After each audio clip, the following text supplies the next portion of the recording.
Our guest of honor is Dr. Andrew Mlangeni, Kasela, and members of the Mlangeni family.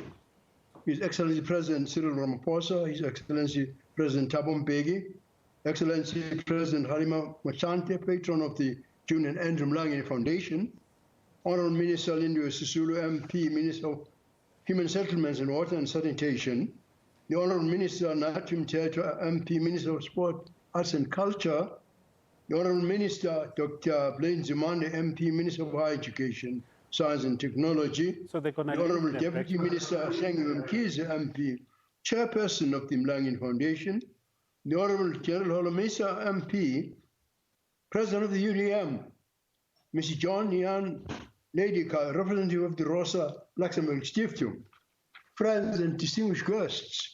For the sake of brevity, I was tempted to forego the observance of the strict protocol, but I felt it important to record that we are in the presence of presidents, ministers, leaders in government, politics, and civil society.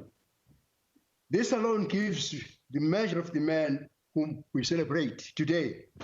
None but a giant could elicit such admiration, and none but a servant of the people could attract such praise.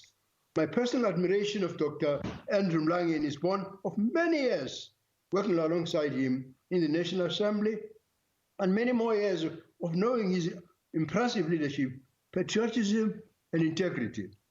The sacrifice he made spending 26 years in prison for his ideals is one of South Africa's that South Africa will never, ever forget. The name Andrew Mlangeni is remembered among the greatest names of our generation. He rightly deserves our gratitude, and we're honored to be able to express it while he is still with us. For the Lord has granted my brother a bonanza of years. Unfortunately, as someone who shares the gift of bonanza of years, I can attest that longevity is somehow bittersweet. Dr. Mlangeni and I have outlived many of our contemporaries with whom we worked side by side in the service of our country. There are so many friends and comrades who are no longer here to say happy birthday with us to Istolando. We miss their presence. In their absence, however, I'm humbled to say that what they would surely have said on this special day, well done, thank you, and keep going, Kasela. For those who know Dr. Mlangeni, the words keep going will say it all. There seems to be nothing capable of stopping him, either from on golf course or off it. He's driven by his passion for freedom, equality, and integrity, and hope. I've never seen him rest. Even when we were a young man waiting to embark on our journeys, he pursued excellence in everything he did. In 1947, Dr. Mlangeni, the late Mrs. Joe Matthews, and I all wrote our matric exams. The two of them were at St. Peter's, of course, and I was at Adams College. We like to emphasize how we had, in fact, written the joint matriculation board examinations, and we told ourselves that the JMP exams were exclusive and better than any other senior certificate exams. Even then, we sought to be outstanding. It was during our schooling that we both became political activists. Dr. Mlangeni found himself being taught by none other than Mr. Oliver Tambo. I can imagine that his lessons were imbued with the same political bent as my own classes were under Professor Z.K. Matthews. We could not avoid engaging politics, but we were exposed to these great minds and encouraged to believe that South Africa could in fact be changed.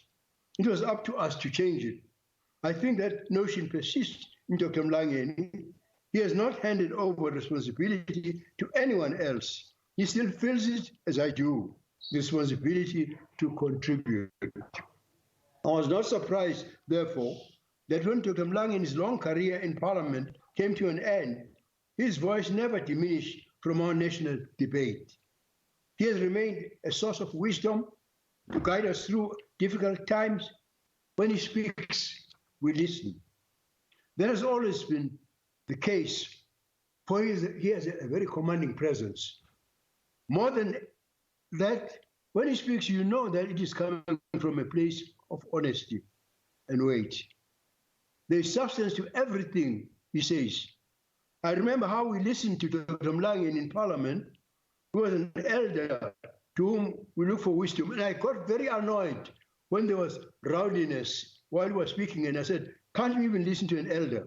At that time, our speaker, Honorable Mangosuthu quipped and said, listen to Elder Buthelezi. He says you must listen to Elder Mlangeni. Well, several years ago, I said in Parliament that by circumstances of history, Dr. Mlangeni and I became custodians of a past political era, an era in which integrity, morality, and righteous leadership prevailed.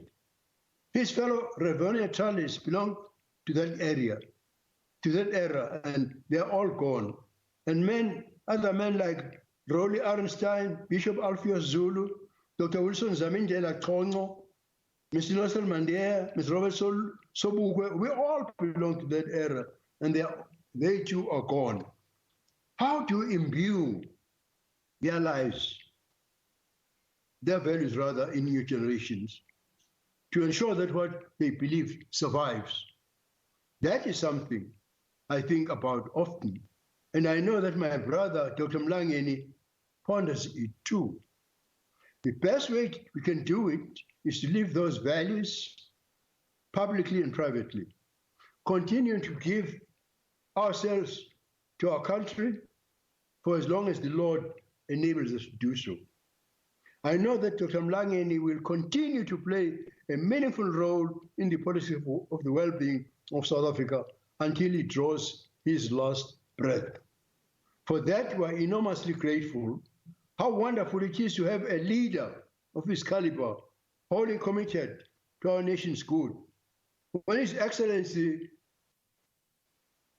our President, Cyril Ramaphosa, said on his 93rd birthday that he was Mr. Integrity, that you are Mr. Integrity, Kansel, that said it all for me. With nothing but gratitude and admiration, it gives me enormous pleasure to wish Dr. Mlangeni good health, good strength, and enduring happiness. Kasela.